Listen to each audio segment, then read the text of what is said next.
KPT study classes की इस virtual कक्षा में मैं डॉक्टर अब्दुल हमीद एक नए अध्याय के साथ आपके समक्ष फिर उपस्थित हूँ। यह अध्याय कक्षा 11 भूगोल की आपकी दूसरी पुस्तक का तीसरा अध्याय है, जिसका नाम है अपवाह तंत्र। अपवाह तंत्र के कुछ महत्वपूर्ण बिंदुओं की चर्चा आज इस वर्चुअल कक्षा में हम लोग करेंगे।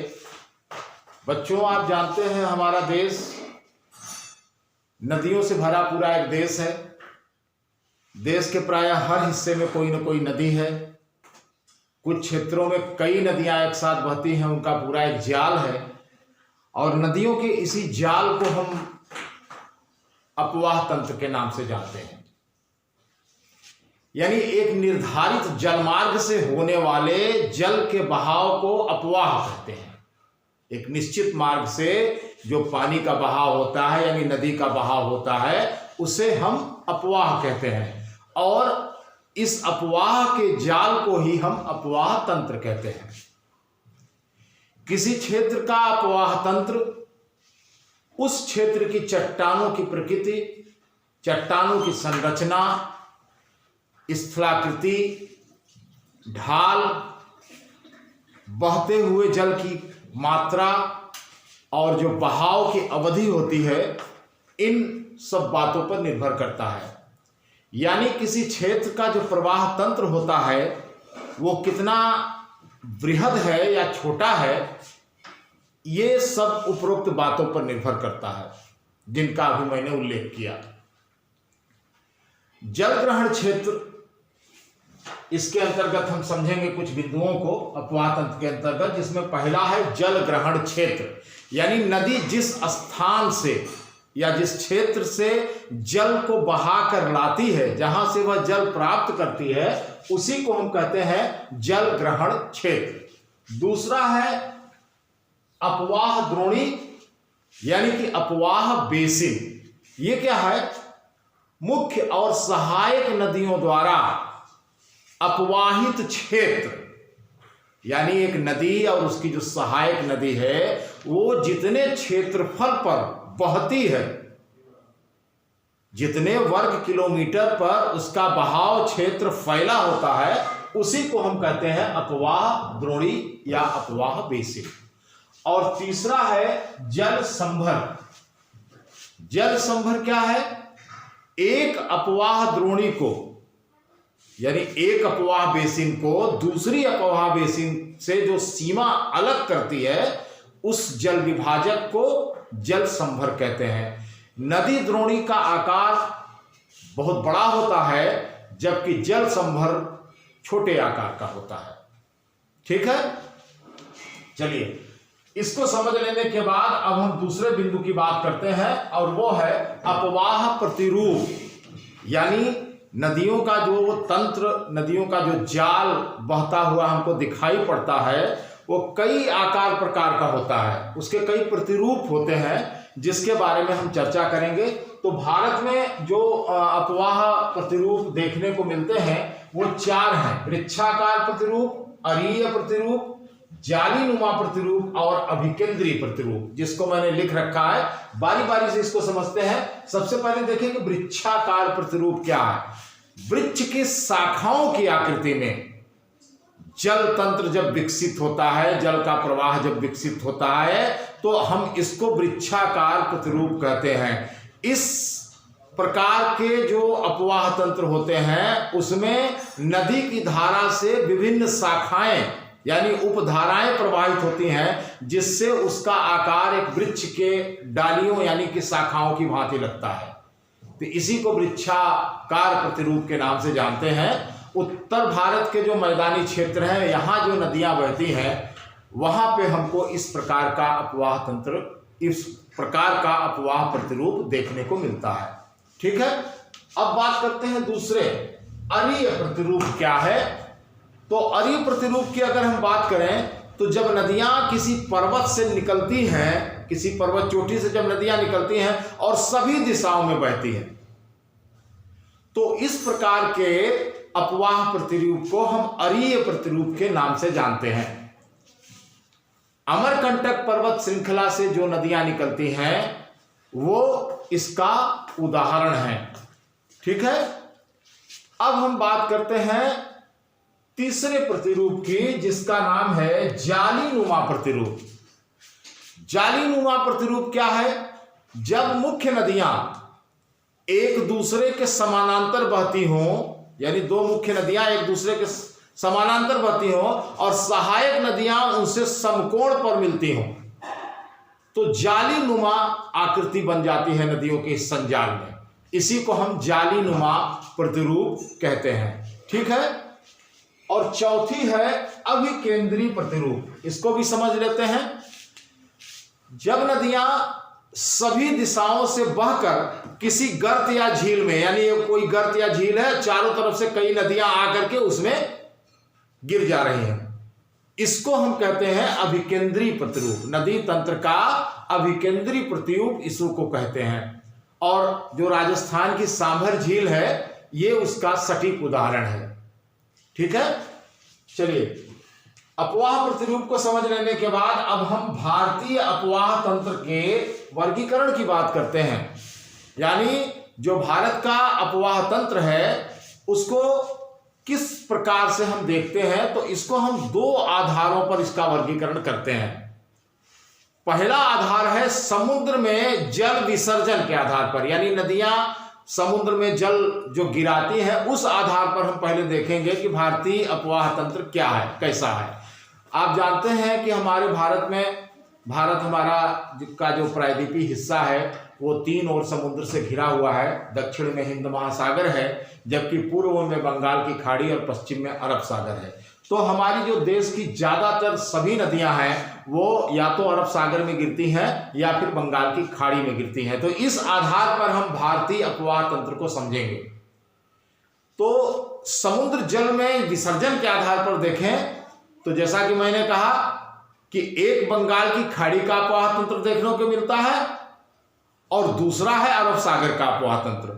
बंगाल की खाड़ी का जो अपवाह तंत्र है, इस अपवाह तंत्र में गंगा, ब्रह्मपुत्र, महानदी, गोदावरी, कृष्णा और कावेरी आदि नदियों का जल विसर्जन होता है। यानी ये सारी नदियां इस अपवाह तंत्र का अंग है और वो जाकर के बंगाल की खाड़ी में गिरती हैं। इन सभी अपवाह तंत्र की नदियां अपने को बंगाल खाड़ी में ले जाके समाहित करती हैं, यानी इनका जल बंगाल की खाड़ी में ही गिरता है। यह तंत्र भारत के कुल अपवाही क्षेत्र का 77% भाग समाहित करता है। यानी 77% नदियों का जल बंगाल की खाड़ी में जाकर गिरता है। और दूसरा मैंने बताया अरब सागर का अपवाह तंत्र। अरब सागर के अपवाह तंत्र में सिंधु, नर्मदा, ताप्ती, साबरमती, माही और पेरियार जैसी नदियां अपना जल गिराती हैं। यानी इन नदियों का प्रवाह तंत्र जो है वो अरब सागर की ओर है और अरब सागर में ये नदियां अपने जल को विसर्जित करती हैं। और 23% हिस्सा, यानी भारत के कुल अपवाह तंत्र का 23% हिस्सा जो है वो अरब सागर के अपवाह तंत्र में सम्मिलित है। यानी जो जल अरब सागर में नदियों द्वारा लाया जाता है वो 23% है पूरे जो है अपवाह तंत्र का। अब हम बात करते हैं, ये हो गया समुद्र में जल विसर्जन के आधार पर। अब हम दूसरे की बात करेंगे कि जल संभर क्षेत्र के आधार पर। जल संभर क्षेत्र के आधार पर जो नदी की द्रोणियां हैं इसके संदर्भ में हम देखेंगे भारतीय अपवाह तंत्र को। तो इस आधार पर हम इसे 3 भागों में बांटते हैं। प्रमुख नदी द्रोणी, इसके बाद मध्यम नदी द्रोणी और लघु नदी द्रोणी, यानी नदी बेसिन। तो पहला है प्रमुख नदी बेसिन। इस नदी बेसिन का अपवाह क्षेत्र 20,000 वर्ग किलोमीटर से अधिक होता है। यानी 20,000 वर्ग किलोमीटर से अधिक क्षेत्रफल लेने वाली नदियों का तंत्र इसके अंतर्गत सम्मिलित है।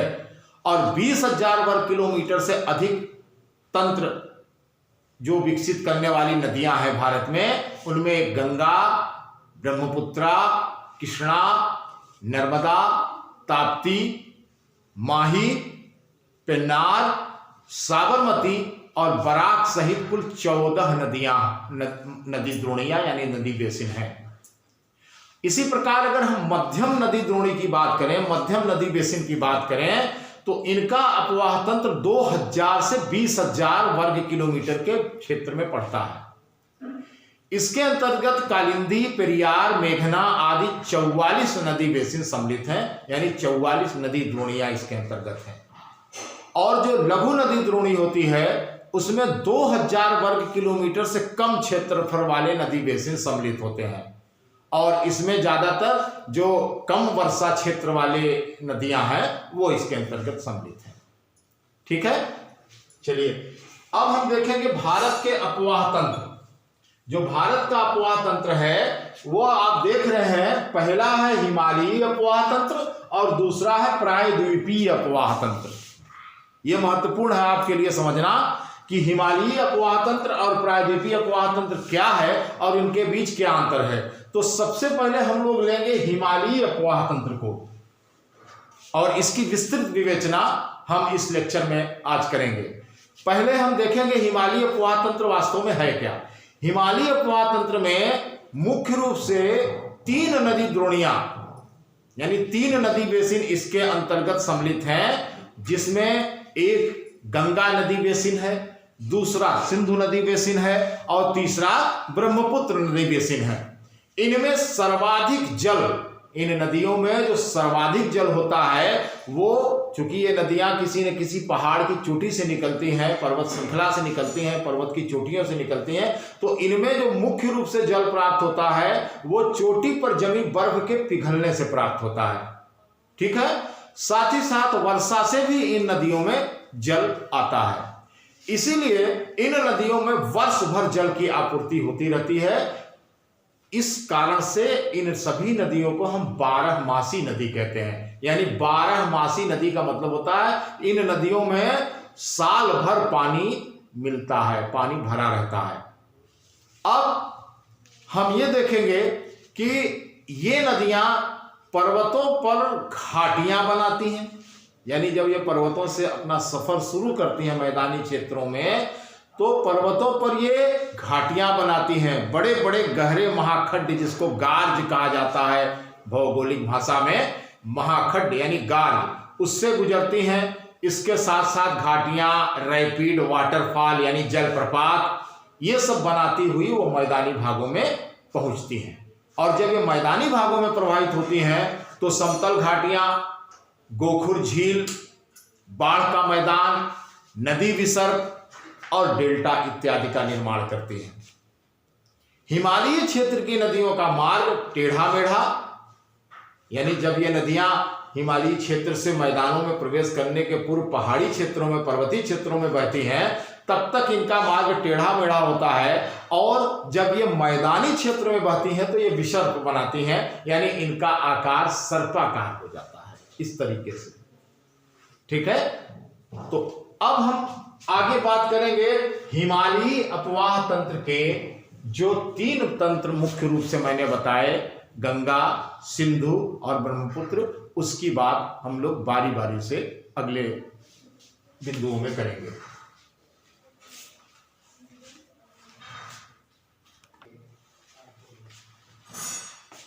बच्चों, जैसा कि हिमालयी नदी तंत्र के 3 तंत्रों की मैं बात कर रहा था, उसमें सबसे पहले हम सिंधु नदी तंत्र की बात करेंगे। सिंधु नदी तंत्र में आप देख रहे हैं मैंने यहाँ पे मुख्य नदी सिंधु और उसकी 5 सहायक नदियों का नाम लिख रखा है। तो सबसे पहले सिंधु नदी तंत्र की बात करते हैं। यह संसार की सबसे बड़ी नदियों में से एक है सिंधु नदी। तिब्बत क्षेत्र के कैलाश पर्वत श्रेणी में से 4164 मीटर की ऊंचाई पर एक स्थान है बोखरचू, वहां से एक हिमनद वहां स्थित है, वहां से यह नदी निकलती है। यह नदी 2880 किलोमीटर लंबी है। भारत में इसकी लंबाई 1114 किलोमीटर है, क्योंकि यह भारत से बहते हुए फिर पाकिस्तान में जाकर के और तब अंततः अरब सागर में गिरती है। भारत में इसका कुल अपवाह क्षेत्र 3,21,000 वर्ग किलोमीटर है। यह लद्दाख और जास्कर श्रेणियों के मध्य से उत्तर पश्चिम दिशा में बहते हुए बाल्टिस्तान जो हमारे जम्मू कश्मीर का एक हिस्सा है, अभी मैं आपको मानचित्र के माध्यम से भी समझाता हूं इसको। लद्दाख श्रेणी को काटती हुई यह नदी जम्मू कश्मीर के गिलगिट के निकट एक बहुत बड़ा दर्शनीय महाखड्ड यानी एक विशाल गार्ज का निर्माण करती है। फिर दक्षिण दिशा में बहते हुए सिंधु नदी मिशन कोट के निकट पंचनद से मिल जाती है। पंचनद यानी 5 नदियों का संगम। 5 नदियां कौन कौन सी हैं इसका नाम मैंने यहां लिख रखा है, झेलम, चेनाब, रावी, ब्यास और सतलज। इन्हीं के नाम पर इस एक राज्य का नाम हमारे देश और पाकिस्तान में संयुक्त रूप से पड़ा है, वो है पंजाब। ठीक है, आइए हम एक मानचित्र के माध्यम से इन नदियों की स्थिति को समझते हैं।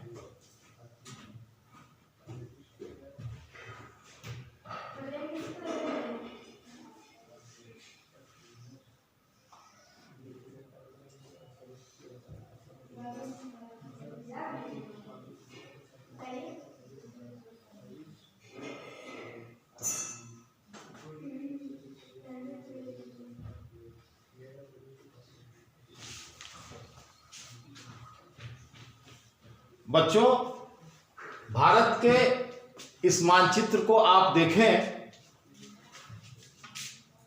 यहां से ये नदी सिंधु नदी आकर के इस तरीके से पाकिस्तान में प्रवेश करते हुए अरब सागर में गिरती है। 5 सहायक नदियां इस तरीके से एक दूसरे से मिलती हुई ये सिंधु नदी में मिलती है। ये नदियां पंजाब, हिमाचल प्रदेश और जम्मू कश्मीर में बहती हैं। अब इन 5 नदियों का बारी बारी से मैं आपको बताता हूं कि किस प्रकार इन नदियों का बहाव है और किस प्रकार ये मुख्य सिंधु नदी से मिलती हैं। सिंधु नदी के बारे में मैंने बता दिया। अब सबसे पहले हम इस झेलम नदी की बात करेंगे, जो पहली नदी है, झेलम नदी। झेलम सिंधु की प्रमुख सहायक नदी है। यह कश्मीर घाटी के उत्तरी पूर्वी भाग में पीर पंजाल में स्थित वेरी नाग झरने से निकलती है। नाम याद रखिएगा, झरने का नाम है वेरी नाग। वहां से निकलती है। श्रीनगर और बुलर झील ये दोनों जम्मू कश्मीर में स्थित हैं।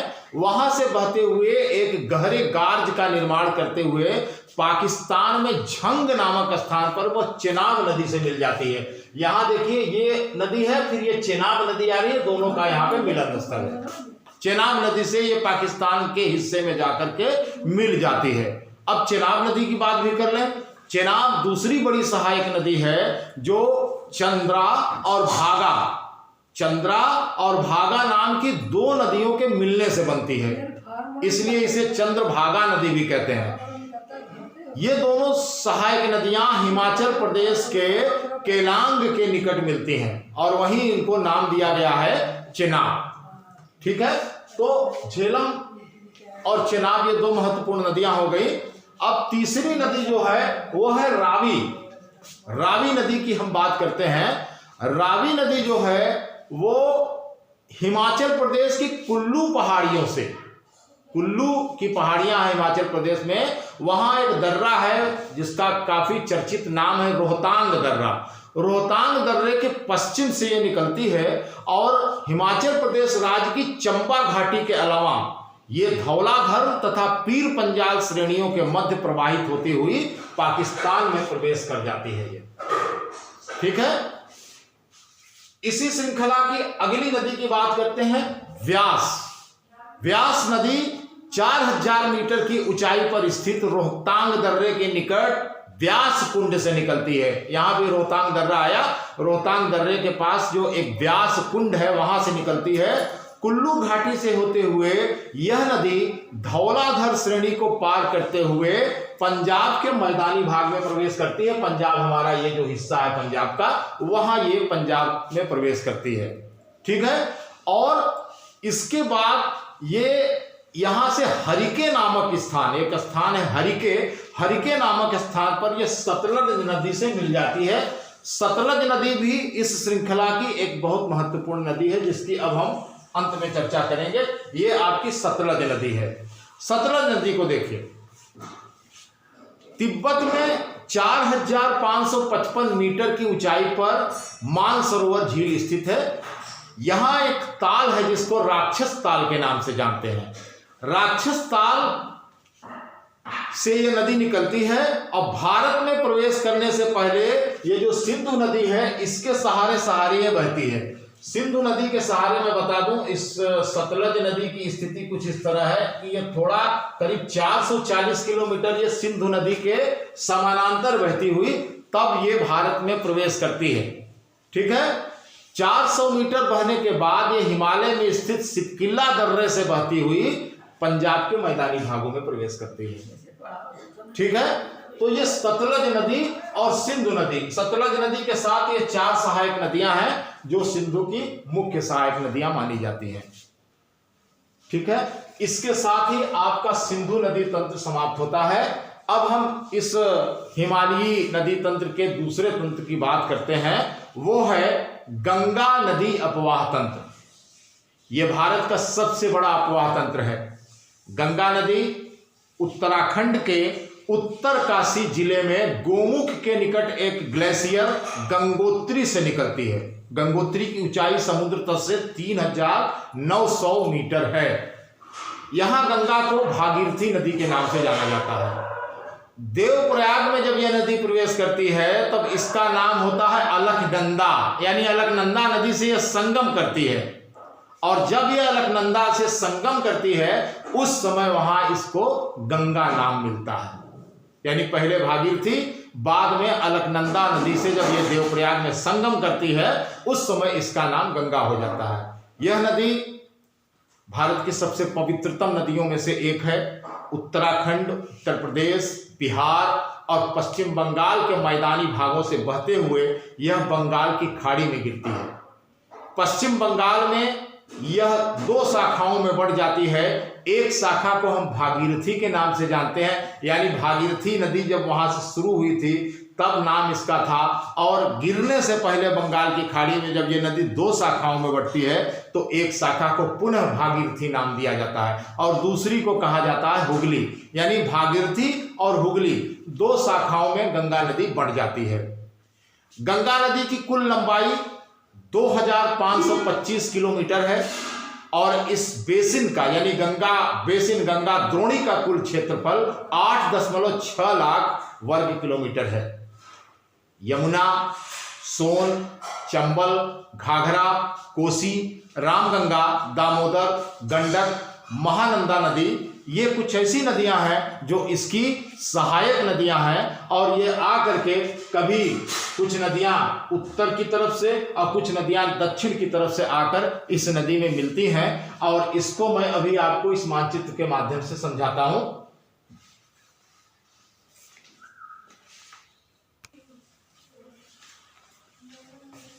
गंगा नदी द्रोणी की बात करते हैं। गंगा नदी द्रोणी की कुछ सहायक नदियों का नाम मैंने यहां लिख रखा है। तो पहले हम इसके मानचित्र को देख लेते हैं।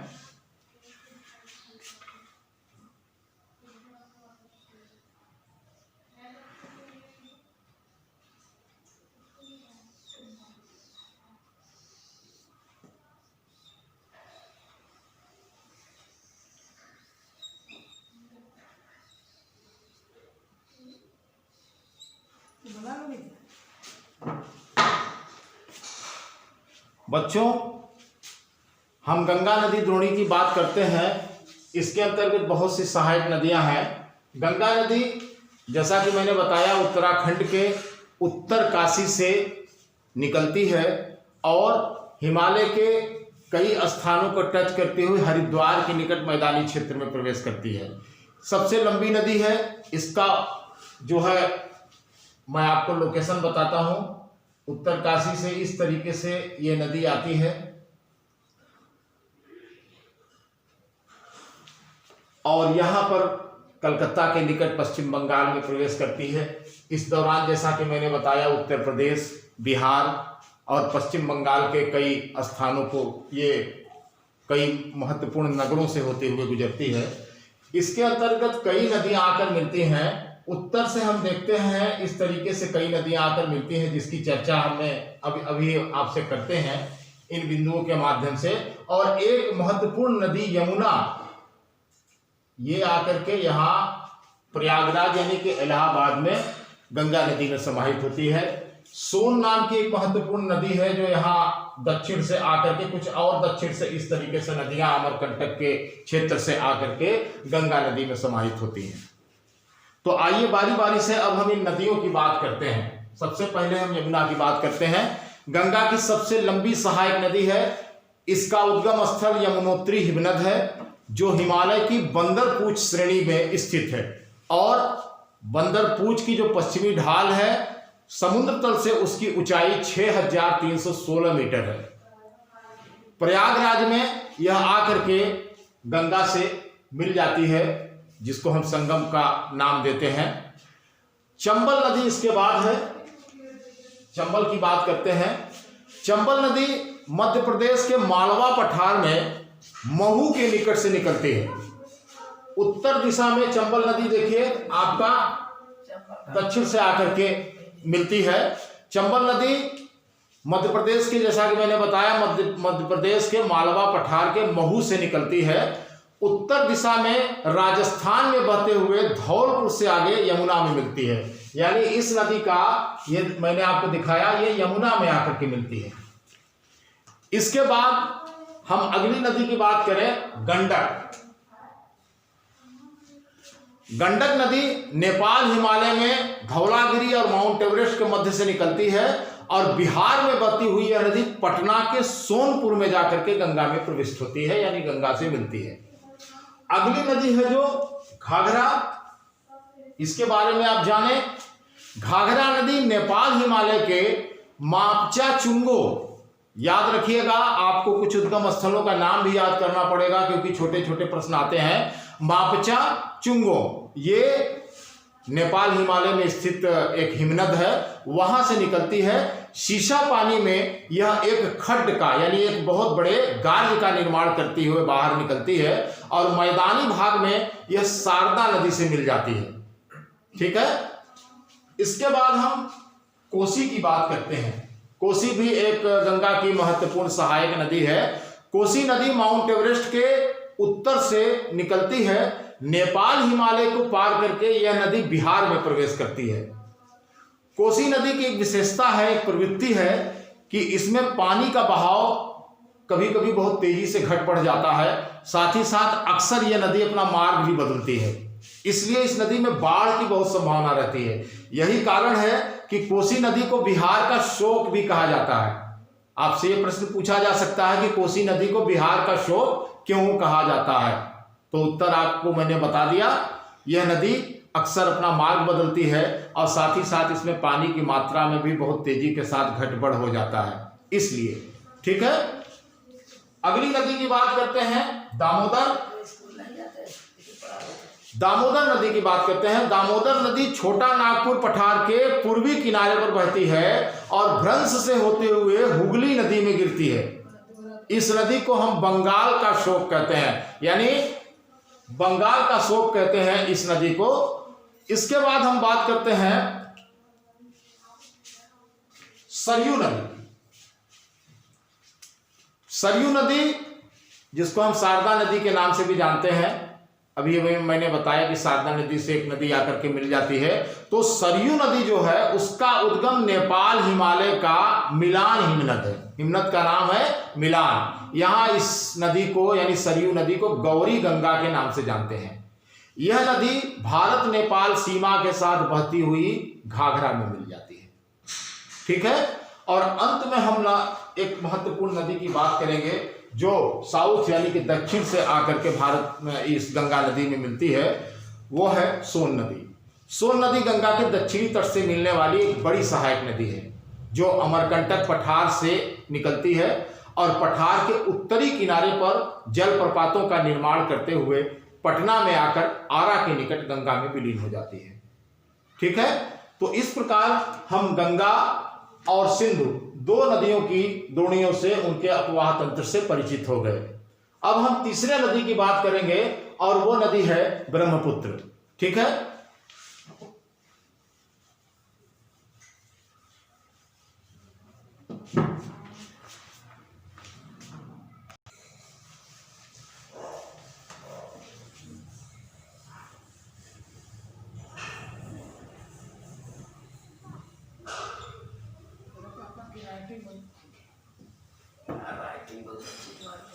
ब्रह्मपुत्र नदी तंत्र की बात करते हैं। ब्रह्मपुत्र नदी की स्थिति आप देखें, एक बहुत लंबी नदी है और इस तरीके से आकर के ये अरुणाचल प्रदेश पे प्रविष्ट करती है और फिर ये बांग्लादेश में आकर के बंगाल की खाड़ी में विलीन होती है। इसका ये जो प्रवाह है, यानी विश्व की बड़ी नदियों में इसकी गणना होती है। इसका उद्गम स्थल कैलाश पर्वत के मानसरोवर झील के निकट स्थित चेमायुंगडुंग, थोड़ा कठिन सुनने में लग रहा है लेकिन आपको याद करना पड़ेगा। मानसरोवर झील के निकट एक हिमनद है जिसका नाम है चेमायुंगडुंग। यहां से ब्रह्मपुत्र नदी निकलती है, यानी यह उसका उद्गम स्थल है। यह तिब्बत में लगभग 1200 किलोमीटर की लंबाई में पश्चिम से पूर्व दिशा में, यानी यहां से 1200 किलोमीटर बहुत लंबी दूरी तय करने के बाद तब यह भारत में प्रवेश करती है। जब तक भारत में प्रवेश नहीं करती, यहां तिब्बती क्षेत्र में इस नदी को सांगपो के नाम से जानते हैं। जी हाँ, इस नदी को हम सांगपो कहते हैं। मध्य हिमालय में नमचा बरवा के निकट ये एक गहरे महाखंड को बनाती हुई बहुत तेज बहाव के साथ बाहर आती है। अरुणाचल प्रदेश के सादिया कस्बे में, यहां इस अरुणाचल प्रदेश का एक हिस्सा है जिसका नाम है, एक कस्बा है जिसका नाम है सादिया। यहां से यह भारत में प्रवेश करती है और दक्षिण पश्चिम दिशा में बहते हुए दिबांग और लोहित नदियां इससे आकर मिलती हैं। एक नदी यहां दिबांग है, दिबांग, और दूसरी है लोहित।